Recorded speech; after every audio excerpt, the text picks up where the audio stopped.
Have you ever experienced something so crippling in your life that has made you feel broken? I have. Are you someone who has a giving heart but is struggling to feel good themselves? Are you consistently putting your needs aside to take care of everyone else? If so, you're not alone. Giving starts with giving to yourself so that you are able to give of yourself to other people. Isn't it time you took back control and discovered what makes you tick? Join me in my journey and find out how you can feel better about yourself, live your best life, and share that with others. Thinking of yourself, it doesn't make you selfish, it makes you brave. I'm Nelia, and this is the Giving Starts With You podcast. Hi, everyone. Welcome to another episode of the Giving Starts With You podcast. I am so honored to have you join us again from wherever it is that you listen to podcasts. I had a time where I would, when I didn't want anybody to know that I was suffering and I didn't want anybody to know what I was going through, I would just pop in my earbuds and nobody could hear that I was talking, what I was listening to. And quite often podcasts saved my life and the stories that I hear. So, I just love them. I love being a podcaster. Sorry about that, but I'm just new at this. And I love it because I meet the most incredible people. I just met Dr. Carol Scott. How are you, Carol? I am doing great today, Nelia. Thank you. Great. And, sometimes you meet people and it doesn't have to be in person, just right through the screen. You can tell how genuine they are and how wonderful they are. So I'm so glad to have met you today. Thank you. Thank you. So I just wanted to let you know, so Dr. L. Carol Scott, wow. Where are you joining from today? I'm in Redwood City, California. I just came down from Portland, Oregon a few days ago. Oh, so nice. So I'm going to give you a little bit of an introduction for her. Women on the Rise seek out Dr. L. Carol Scott and her 7 self-aware success strategies to help them remove invisible barriers, ignite self-confidence, and implement immediate action for their personal and professional evolution. Love this. As a trauma-informed developmental psychologist, she shares how the first 2,500 days of our lives determine our skills for relationships, all of our relationships, for the rest of our lives. She achieves her life's mission to improve the way we treat each other by teaching us what we have always wanted to know about what makes people tick. Oh my goodness, I'm all about let's figure out what makes you tick, because life is nothing without passion. And anyway, she is a TEDx speaker and an author. Dr. Scott is also a nationally respected thought leader in early care and education. As a keynoter, trainer, and coach, she supports teams and individuals anywhere that relationships are at the heart of success. Her first book, Just Be Your S.E.L.F, Your Guide to Improving Any Relationship, provides the framework and the tools for development do-overs on your earliest years of life for better relationships now, at home, and at work. She holds an MA degree in early childhood education and a PhD in developmental and child psychology, both from the University of Kansas. And I just listened to her TEDx talk before we met today, and it was worth watching. It was fabulous. Congratulations on everything. Thank you so much. No worries. I understand today you're going to be talking about the early years of our development, of social, emotional capacities that enable that life that we're all looking for, So welcome. I'm so excited to have you today. I am so happy to be here, and it's just delightful to meet you. Just exactly what you said, I would say about you too. The minute you meet someone, you can feel the authenticity even through the screen and the camera. So thank you. This is going to be a great conversation, I can tell. Thank you so much. And I just feel like when you have those relationships with people, you don't need to be on the other, it doesn't matter if you're on the other side of the world. We're all human, right? We all can let our guards down and just be who we are. And I think it's beautiful. So how did this all begin? Where did you discover all of these, first 7 years? And I'm very interested. Well, I first became aware of the importance of the first 7 years of life when I was a master's student. And even before that, I had a an undergraduate degree in human development. So, and it's long been recognized that the 2,500 days, that's 7 years, more or less. So the first 7 years of your life lay the foundation for everything. And we've known that for a long time. And yet we don't really act on it as a culture, as a species. We're not really doing that well with the kids from birth to 7, especially here in the United States where I am. So, and then after some new medical technology came in, so my PhD was done, dusted, I was working, and some new medical technology called PET scanning came on board in the 1990s. And they started being able to look at living brains for the first time. All the information we had about brains was from autopsy results. So being able to look at how a brain actually works while it's alive and doing its thing was not something we were able to do until the 1990s. And then we learned that what is actually happening from birth to 5 in that first early 7 years is that the brain is being built, constructed one connection at a time, millions of connections at a time, actually, they happen very rapidly, over those first 5 years, with most of it happening in the first 3. That was a game changer for all of us in early childhood education, because now instead of just social science, the soft science evidence and theory and research, we had hard medical neuroscience evidence that probably 95% of who we are is created in us from our experiences after we're born. And it had been a huge, the whole nature nurture controversy, that pretty much ended it. It's all about the nurture. We come into life with a basic temperament and a few sensory organs hooked up, and that's it. And after that, everything we are is created by the people we interact with and the world that we have around us. And it wires our brains 1 million neural connections a second for 5 years. Wow. That's how it all started. Wow. Yeah. Like our perceptions are all about our experiences, right? I mean, even in the home, you can have like siblings, but they all have different experiences, but they're living in the same home. See, I always thought it was 5 years, but it's interesting to hear this. So the way I look at it is your core brain wiring, your ability to operate as a machine, if you will, it happens from birth to 5. 95% of your brain gets wired from birth to 5. Then you practice for 2 years. By then you've developed all your skills for getting along in the world. And then for 2 years, you develop them into a personality. You take the temperament you were born with and you add all of that learning that you've done and all the assets that you've created and all of the maladaptive strategies that you've developed, perhaps. So maybe you didn't learn to ask for what you want. Maybe you learned to manipulate to get what you want. Maybe you learned to cry to get what you want, right? So whatever strategies you come out of those first 5 years with, then you just practice them and you turn them into your routine. So this and makes then you have a personality by the time you're 7. This makes a lot of sense because my son was always a top negotiator. I mean, from the minute he could speak, I was like, where are you getting all this from? And he's still like that. He's 14. It's natural. Like, it's natural. Wow. So what I've observed then is that children have developmental windows for lots of things. Learning to talk, learning math, learning foreign languages. Well, they have developmental windows for social and emotional development as well. And a lot of it is in those first 3 years, and all of it is in the first 7, pretty much. So who you are as a social being, how you have learned, I think of it this way. You've learned who you are, what your value is in the world, who other people are and what their value is in the world, and how to get along, how to get what you want, how to move through life, interacting with these other people. And all of that you've got figured out by the time you're 7. And everybody figures it out uniquely because we create understanding from whatever comes in. And we create a unique understanding.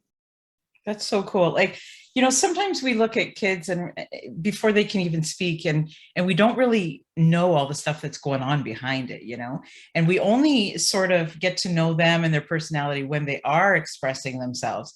But there's so much going on behind the scenes. So don't be so naive about it, right? So that's why we're educating ourselves, because I think if more people were aware, they would be more aware of, no, they're picking it up. They're, absorbing everything. Everything. And so if you get to be an adult, So this is how I bring this into the realm of let's all learn how to get along better in the adult sandbox. Yes. If you bring all of that into your adult life, and then here's how you are. You don't know how to trust other people because you didn't get that when you were an infant. That was when you were laying the foundation for trusting people. You didn't get what you needed then. And so now you don't know how to trust people. Well, that doesn't sound too bad, except that means at work, you can't delegate any of your authority if you're a manager and you're doing all the work and your team's not doing anything and you're not as productive as you could be. In your home life, it means that you're constantly questioning whether the people that say they love you really do. And wondering why, perhaps. Then if as a toddler, you didn't really get that sense of personhood that toddlers have. Toddlers are all about telling us who they are. You know, you've had a kid. Brutally honest. Brutally honest about who they are. And they know what they want, they know what they think, and they know how they feel. And they're trying to tell us that, and they're bad at it. They're just like they were bad at walking when they first started doing it at 9 months or 12 months.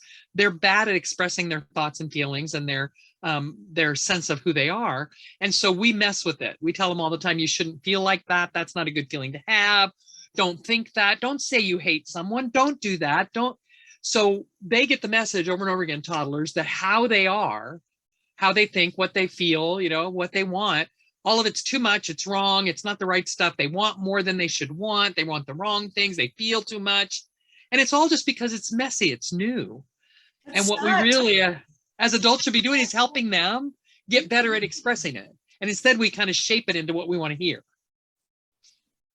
I love that you said that, but it makes me sad because, you know, for a long time, for me, for a long time, I didn't feel like I really belonged anywhere.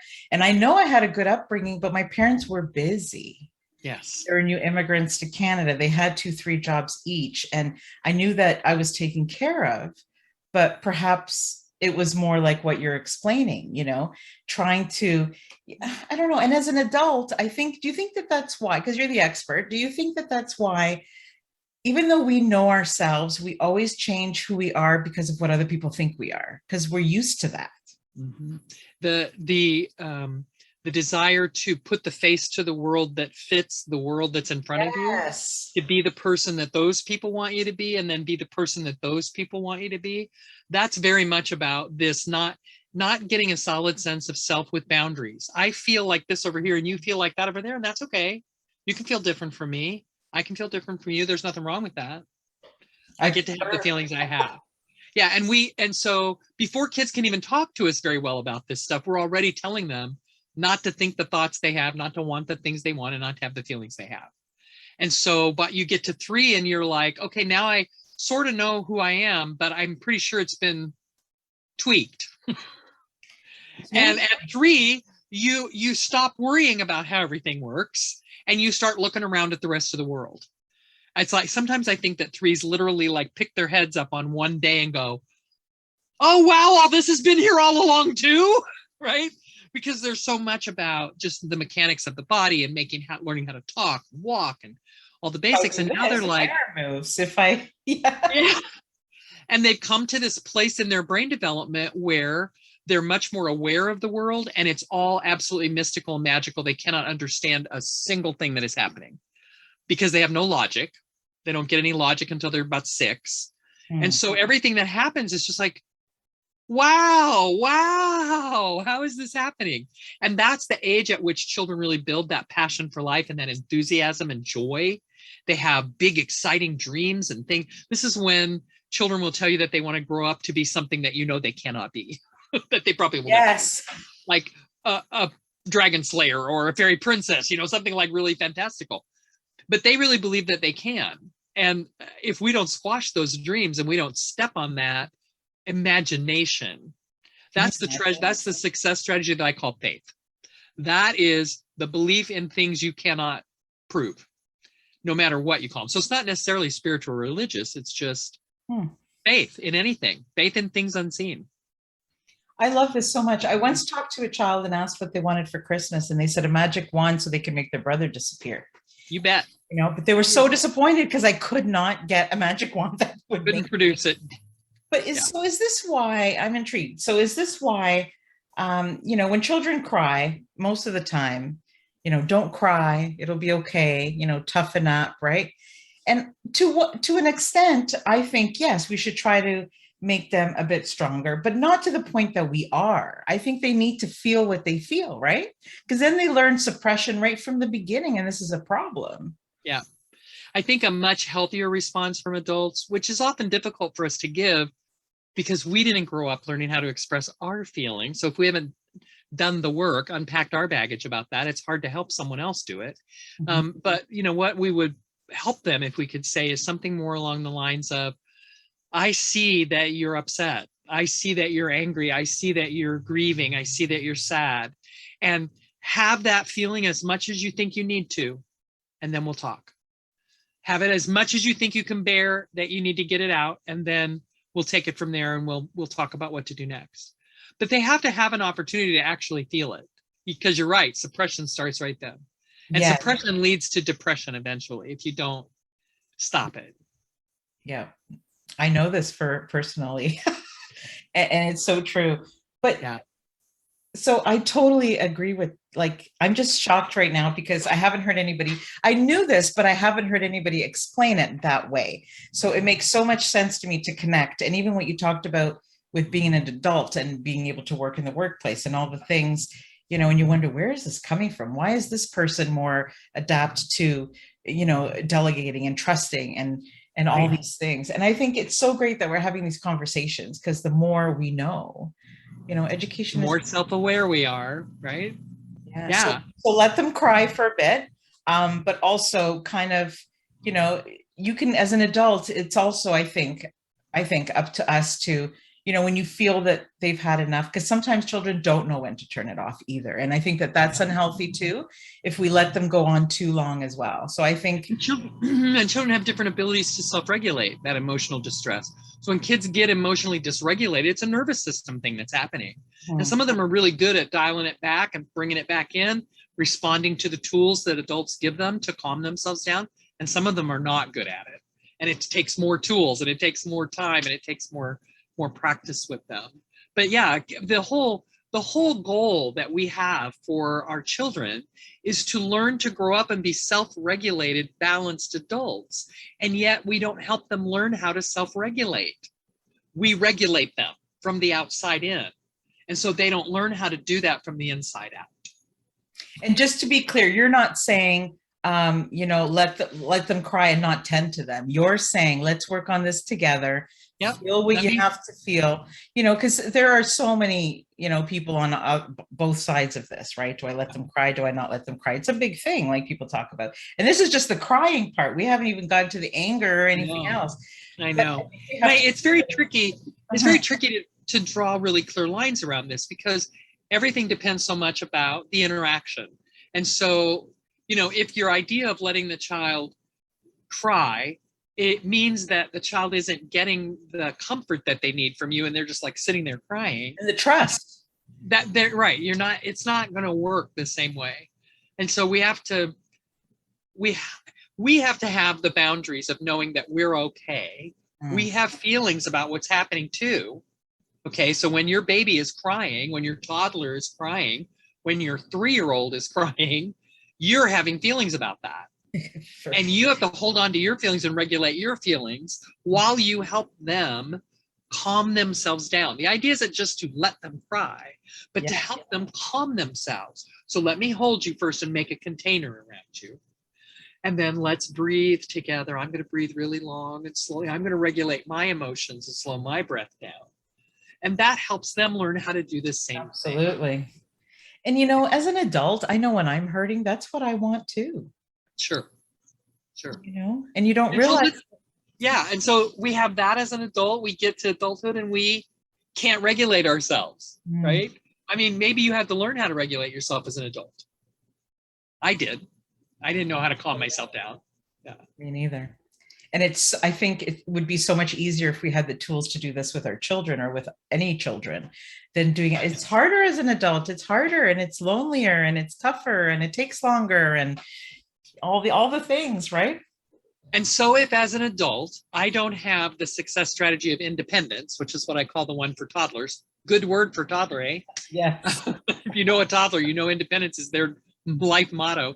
And so when we get to be adults and we don't have the boundaries of independence, then what we're like is we're defensive. So when somebody else asks us a question that sounds like it might be a criticism, we're reactive to that and we're defensive because we don't know who we are really. We're not sure if that's true about us because that's somebody else's opinion. It goes right in if we don't have the boundary to hold it out. We just believe it. The emotions that other people have, we're never sure how we feel because we're always waiting to see how other people feel about something. We don't know what we want. You know, the conversation in a workplace where the women are trying to decide where to go out to lunch and nobody will say where they want to go. Oh, I don't care, wherever you want to go. Oh, wherever you want to go. And it can go on for 30 minutes until someone is finally willing to say, I want to eat And lunch here. is over. And then, oh, it's too late. Yeah, right. If we won't say what we want, we aren't ever going to get it. If we won't say how we feel, we're not ever going to get sympathy for it. And if we won't say what we think, we're never going to know what other people think about what we think. We're never going to have a conversation. Yes, and we might be surprised. Maybe what we think we're going to think is completely different and we wasted all this time. But when you said that, it like this light bulb went off because I know a lot of men like this where they take things kind of personal and perhaps didn't have that nurturing, you know. And now once you said that, I could name like 3 or 4 men that I know in my personal circle. And now that I know that, I'm going to look at it differently because I think sometimes I'm harsh on these people in my life for that reason, because I don't understand it. Yeah. I say that, you know, we toss the word boundaries around in psychological parlance like we know what it means. And usually when people say that they're talking about their boundaries, they're talking about telling people no. They're talking about setting limits is what they're talking about. A boundary is an edge. It's your skin. This is my physical boundary right here. The edge of my body is my physical boundary. I need a skin on my mind around my thoughts and my opinions and my beliefs so that they're mine. I need a skin on my emotions so they're mine and they're held inside me and they're not leaking out all over everybody else. And I'm not letting in everybody else's feelings instead of having my own. You know, so it's really about an edge. And that's a very difficult concept for people who don't have one to understand. Very hard. But it's a biggie. This is a big one. Infancy and toddlerhood and 3. Because that faith strategy at 3, if we don't have that when we grow up, we are passionless for life. We're the people who say, well, life's another sandwich and you take another bite. Oh, we tried that yesterday and it won't work. Every day, another dime, another, you know, it's like the people who are passionless about life and have no interest in anything beyond what is right in front of them. That's a lack of faith. And that's a 3-year-old without the support that they need. I'm just like, as you're talking, like I'm putting this, I have a relationship in my mind, a personal one that I'm relating to, right? So yeah, I'm guilty of sometimes being angry with people that don't have passion, but it's not their fault. But then I'm sometimes frustrated with them because I'm like, okay, that was then, this is now. Let's, you know, let's work on that. And sometimes they put up a wall because they don't see it. They don't know anything different. So I think it will help me. What you just said will help me personally in being a little bit more patient and understanding where it's coming from. It's not hard-headedness. It's something that's been learned. So thank you for that. Because I think, you know, on my daily life, and I think I will remember that for sure. And the healthier your boundaries are, the more you know it's not about you, that their behavior is not about you, that it's about them, then you can be more compassionate about wherever it comes from. Yeah. So a boundary is like where something stops and where it starts, right? So just sort of like a line. Yes. And we violate kids' boundaries. I've been real aware of this week. I'm hanging out with a couple of littles, and I've been real aware of how we violate kids' boundaries a lot. Like we just take stuff right out of their hands without asking them.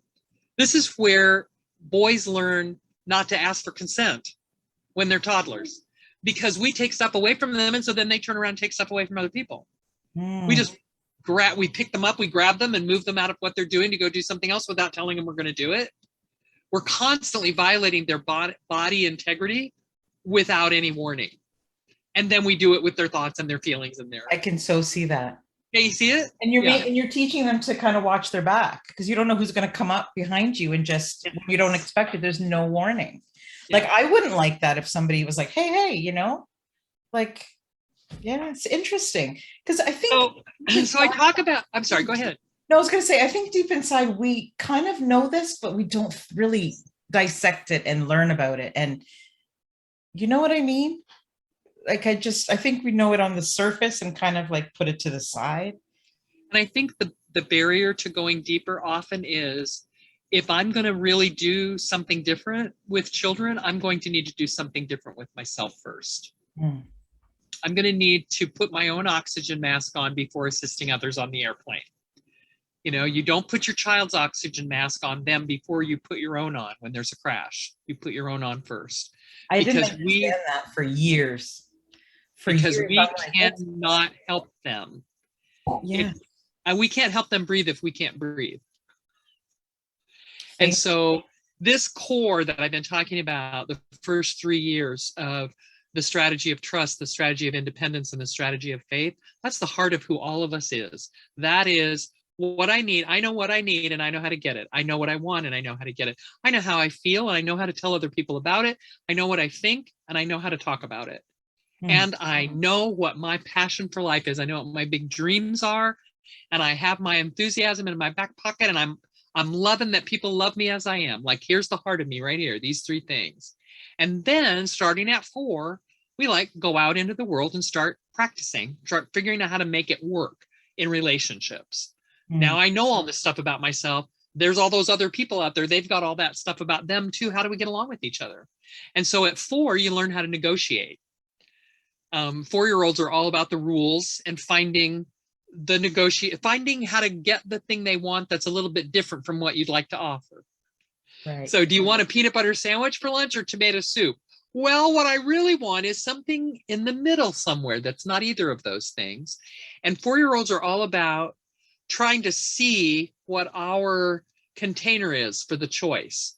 So if you've offered a peanut butter sandwich or a bowl of tomato soup for lunch, those both exist for you inside a container of reality that includes things like, it has to be in the house. I'm not driving to the store before I fix lunch.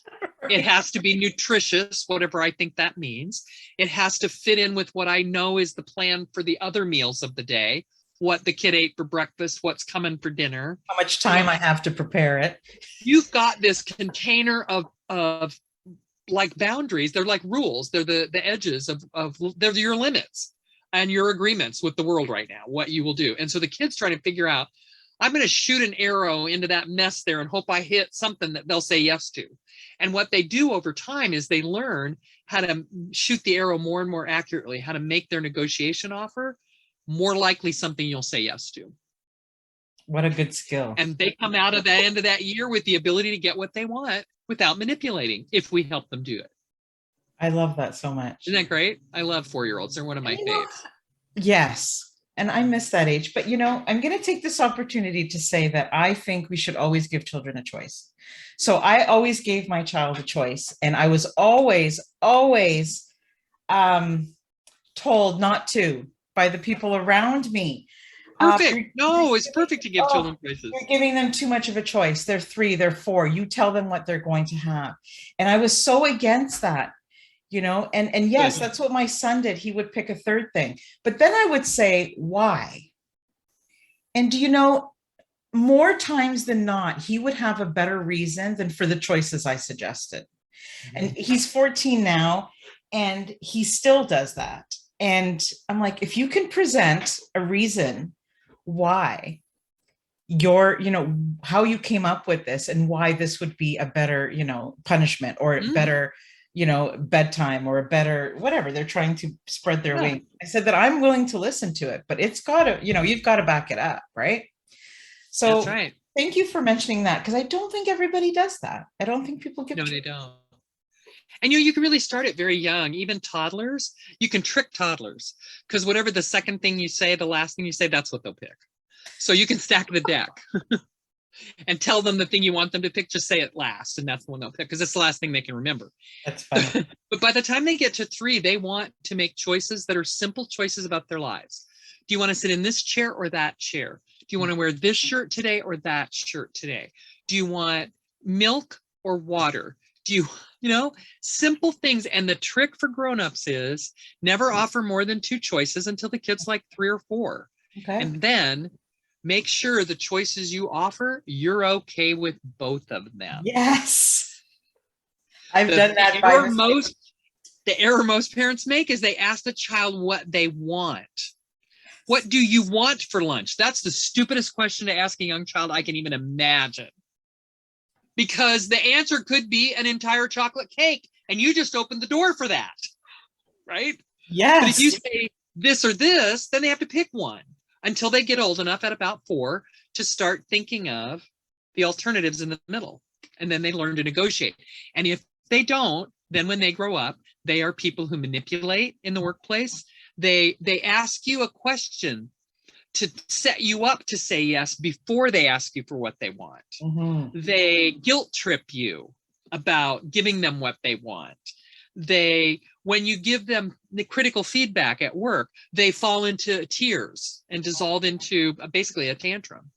So if we don't get this when we're 4, we carry it into our adulthood, into all of our relationships. Boom. Like, this is like, wow, this is incredible. And so I don't want to take all this much time with every single one of them, because we still have 3 more to go. But vision, compromise, and acceptance sort of go together. Mm-hmm. Vision is the ability to set a goal and make a plan to get there, which is very 5-ish. 5-year-olds love to figure things out, figure out how things work, take things apart, and they like to take apart interaction and take apart planning. And so you'll see groups of 5-year-olds stand around and plan how to play. So next, you're going to come in and you're going to pretend to be this character, and you're going to do that. And then we're going to get on the spaceship, and they'll stand there and talk for 30 minutes to plan what they're going to play. Sometimes it's amazing to watch them. But what they're learning how to do is create a plan to get to an end point. And they don't care if they execute it. It's the goaling and the planning that they like. And I would watch my kids, when I was a young preschool teacher and director in the 80s, and the Star Wars movie came out, the first ones, my preschool kids played Star Wars every day on the playground, my 5-year-olds, every single day. Yeah. But, all they did was stand there and talk about who's going to be the Ewok, and who's going to be Darth Vader, and who's going to be Han Solo, and what's going to happen, and when are we going to go to the 4th moon of Endor. And they would spend 30 minutes of outdoor playtime planning how to play Star Wars and never play it. And then they come back the next day and do it again. And I thank you for explaining that, because again, like, it makes so much sense. But I am guilty of this too, that I, if I see that, I don't go there, like where you're explaining it. I'm like, oh, that's the bossy one. Yeah. But I have, I've been guilty of thinking that that's going to be the one that's going to take over but it's not. Now I see what they're actually doing. That's the young leader. Yeah. So the kid who aces negotiation is Henry Kissinger. He's the diplomat who solves our wars, right? The kid who aces vision at 5 is the strategic planning advisor at your corporation, right? Wow. They each have a skill, a success strategy that they are learning, or they're not. And the last 2 are compromise and acceptance, which are essential to get along in a big group of people. So you can get along with one other person with a little bit of negotiation and sidestepping and working it out. But when you're in a room, that's why they happen when you go to school. 6 years old, when you go to kindergarten for compromise. Acceptance at 7 when you're in 2nd grade, 1st or 2nd grade. So you have to begin to make a world that works for everyone, not just for you. That's the shift. And so at 6 and 7, what you learn is the ability to be in community and have it be a welcoming community, or you don't. And so at 6, you learn how to give up some of what you want, basically. And the way I talk about it is, at 4, you want this and the other 4-year-old wants this. And all you have to do is negotiate a win-win for 2 things. You both get what you want. I love that. When you're at compromise, you both want 5 things. And you're not going to get all 10 negotiated out. That's not going to work. So each of you has to say, okay, I'm going to give up these 2 and I'm going to give up these 2 in order to make it work. So when you're in a kindergarten classroom of 30 kids, compromise is the way to go. You can't negotiate your way out of a group that big. And then acceptance. You have to find out when you get a little bit older that even if you do everything right, even if you treat everybody well, you follow all the rules, you're a good kiddo, bad things can happen to you. People can be mean, people can bully you. People you love, who you think are marvelous, wonderful, good people, can get sick and die. Mm. Life isn't as orderly as you thought, kid. And cause and effect is not tidy. Just because you're good doesn't mean only good things happen to you. And just because you're bad doesn't mean you get your comeuppance or your consequences that you should get. So we have to face a world that is basically illogical and nonsensical just after we started being logical. Confusing times.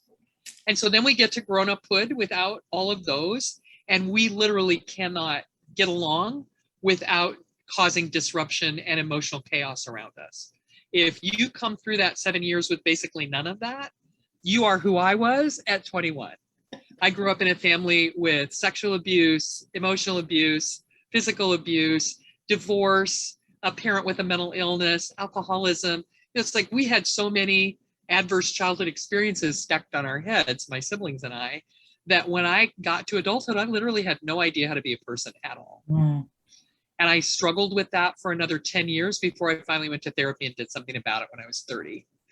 And that act of my own recovery with the study of developmental psychology created this structure of the 7 success strategies.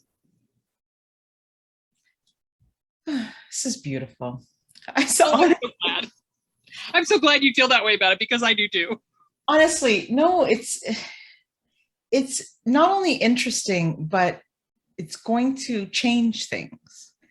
The more as adults we understand these things that you're talking about, the more that we understand and put them into action and take a step back from how we would normally react to children. Oh my God, this, like, to me, I see this hope for the future of people like me at 33 and you at 30, not having to do as much work. Yes. You know, that would be nice. It's a beautiful thing, honestly. Yeah. And that's why the second book that I wrote is called Let the Child Shine, Teaching to the Brilliance in a Young Child. And it's for teachers mostly. And I'd like to write something similar for parents, but it's that let's not make them have to have development do-overs. Let's do it right the first time. Let's do it as well as we can. We can't be perfect. We're humans too. But the way we get better at it is we get self-aware about how we use these strategies ourselves or how we don't, and we start using them more effectively. You can learn how to trust people now as a grown-up. I did. I didn't know how to trust anybody when I was. There's hope for all of us. There's hope, Carol, for all of us. There is. And you know, yeah, I consider myself a single data point of success. If I can get uncrazy, anybody can. I love that. And I truly believe it takes more than a parent or a teacher. It does take a village. You know, everybody's got different experiences. Everybody can learn, you know, one of the strategies. And because, you know, I think I might be better at one than maybe somebody else, you know, but together, if we learn them, you know, everybody can specialize in one particular thing. Oh my God, the world would be a completely different place. We don't always have to put all this pressure on ourselves to learn all the things either. We have extended families or friends or books, you know, and I think that's phenomenal. And I think the village metaphor is good too, for the awareness that I give always credit to the resilience factors in my life. You know, I don't know if you're familiar with this list of adverse childhood experiences that I'm loosely referring to, but it's a researched list of 10 things that can happen to little kids that are basically so damaging that it doesn't just mess with your psychological health and your emotional health, but it actually affects your physical body's health. And so people who have multiple ACEs, they're called for short, adverse childhood experiences. If you have multiple ACEs when you're young, then very likely you're going to have heart disease, diabetes, immunocompromised system, something that is chronic, debilitating, and progressive is going to come about, that much more likely in an adult who had a lot of ACEs as a child. And the thing that offsets that is the resilience factors, neighbors, teachers, camp counselors, other people outside your family who give you a different experience of what it's like. And I was blessed with a lot of those, or I probably wouldn't even be here right now. I probably, by the time I was 30, would have been dead, in prison, in a mental hospital, pretty ruined if I hadn't had the offset balance. And we had a lot of resilience factors. We were lucky, my siblings and I. We weren't so lucky with the family that we had, but we were pretty lucky with the neighborhood, the village. Yeah. Yeah, I've interviewed almost 100 people now in the last year, and the people who are brave enough to come on and tell their stories, and sometimes for the first time, every single one of them has come through the other side with the help of a stranger that has impacted them more than someone in their circle. Because you tend to think alike the people in your circle. You do need, and thank God for those people. Yes. Thank goodness. There's one lady, and I don't even know her name, but I call her my father's angel, because through all the suffering my father went through with cancer before he died, she was the nameless person that gave him the will to live and to fight. And I don't remember her name. I remember she had an Irish accent and she was a nurse. And, I wish I could have taken her details down, because man, the things I would say to her. And sometimes it just takes somebody just to notice, walk toward people, stop walking around people, open our eyes. And I have a practice that I use when I'm out in public and I see children who are being maltreated by adults, usually their parents. And what I try to do is I don't try to intervene with the adult, because I consider that to be a risky thing to do for me. right. And I don't think that it helps the child. It creates drama that they don't need to see. Mm. And so what I do is I try to catch the child's eye. I wait for eye contact. I just stand there holding my presence and focusing on the child until the child looks at me. And then I smile and I say, "You're okay." Or I wink and I say, "You're going to be fine." Oh, Just something to let them know somebody else sees you. And this isn't all there is. What's happening to you right now, this isn't all there is. There's something else. And I don't know if it helps or not, but it's something that I do consistently, and it feels like it makes a difference in the world. You got me with that. Like, honestly, do you know how many times I would have loved for somebody to do that with me? Right. Me too. Me too. Oh my gosh. But what we did have was there was a family down the street that had several children that were, they kind of they had two kids that matched the upper age and the lower age limit of my family group. And so we all hung out there a lot. All 5 of us went down there, and they were that family in the neighborhood that welcomed kids like that. And they treated their children and us completely differently than I got treated at home. I was like, wow. And I had some teachers that were like that. And my mother's father had money and sent us to summer camp. And so I had some camp counselors who were like that. So every time I met another adult or a teenager or somebody outside my family that just looked at me and saw me and gave me some respect as a human being in a different way than I got at home, it just made a difference. It's like, somebody gets me. Maybe these people don't. Right. But it's okay, and I want to be that person that people can come to and do that. And my son's like, "No, Mom, you can't just be best friends with my friends. Like, that's so not cool." So it's like, you can't win. But anyway, he's like, "No, you're trying too hard. Like, they think, like, your friends think I'm cool, but you might not." And he's like, "No." Yeah. Oh my goodness. We could talk forever, but I've got to invite you back on, because honestly, I really enjoyed our to talk with you again. That's wonderful. We have so much more. Like, I don't feel this conversation is over. There's so much more to uncover. Yeah. There's so much more I want to ask you.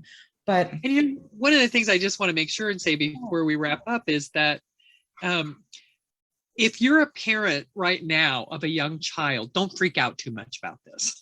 Okay. A lot of times what happens is people hear this message and their child is already 6 and they're like, "Oh my God, I've completely screwed it up now. I've ruined my child." Or my child is 2 and you're telling me I don't have any idea how to do this differently, but clearly I need to. I'm freaking out, right? So don't freak out, because you have to be so forgiving of yourself. Parenting is so hard, and kids are unique individuals. Each one would have to have its own personally written ownership manual for you to really know what you're doing. And they don't even come with a general instruction But just manual the at fact all. that they're asking, just the fact that they're questioning, that's so much more than what we had when we grew up.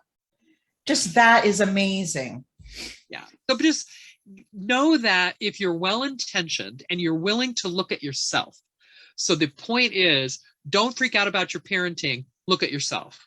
Become more self-aware of who you are. Stay out of your kid's way, because your kid is going to be okay with a lot of this on their own unless somebody messes with them. So a lot of being a good parent is watching what's happening and supporting it instead of trying to get in front of it and help it and pull it along.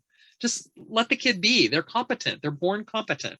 Let them evolve in competency and watch them do it and support them. And don't freak out. Do you find that when we do the things that you're suggesting and not be on top of them all the time, that when we do need them to come to us, they'll come more openly? Mm-hmm. Yeah. Because what happens when we sort of over helicopter the kids, when we hang around them and help them with every little thing that they're doing before they have a chance to be successful and competent on their own, is we essentially tell them, I don't trust you. I don't believe in you. And I don't think you're competent to live without me. And unfortunately, we raise a lot of kids who get real dependent for way too long then. And I think that children really could be a lot more independent than they are. We rush in too soon over and over again. And if people are interested in learning more about that, there's actually an approach to parenting called RIE, R-I-E, parenting, based on resources in infant educaring, which is an approach to teaching infants in groups like Head Start classrooms or childcare classrooms. But RIE is an approach that respects the competence of the child and tells the grown-up, wait, just back off and wait. You know, if a kid is reaching for something and they can't quite reach it, you don't have to step in and give it to them. They can have the experience of frustration. They can have the experience of struggle, and it will be good for them. Let them try. If they look at you and say, that's your cue that they're saying, help me. But don't help them until they give up on their own. Because kids will try and be purposeful and push to get something that they want for a long, long time without our help if we don't step in too soon. So leave them alone, watch them. I'm glad you said don't feel guilty, because I can see all those days coming back to me, you know? Right. Me too. Me too. I learned all this late too. I can't wait. Well, it's okay. When grandbabies come, I'll be good. But, you know, but I would love to see you write a book on how this connects with teenagers. Because honestly, I think a lot of us could use that. Just to see, you know, I see the connection between complete adult and child, but I would just love to, you know, how do you get your kids to open up more when you maybe not shown them how to do it, you know? So I would love to like learn from you about that. All right, I'll put that one in my back pocket. The next book. I'm so honored that you came and took the time out of your day today to come and talk to us. I know I personally have learned a lot from you and have connected the dots that I've been missing for a long time. So thank you on a personal level. And I'm sure you've helped the audience so much. So where can we connect with you? Where can we find you? Best place usually is just to go to my website to see what's new, lcarolscott.com. I also have a Facebook fan page, I guess you call it, a profile of myself as Dr. L. Carol Scott, which is I'm a fan. Okay, good. Yeah, so everything will happen from there for a while, I think. That's wonderful. Thank you. And yeah, keep sharing your message. These messages are so important. Keep educating us. And I love that you don't make us feel guilty. I love that. It's comes from a good place. So that's so important. Thank you. I really appreciate that. Thank you for tuning in to this week's episode. If you enjoyed what you heard, please subscribe or leave a review. See you next week on the Giving Starts With You podcast.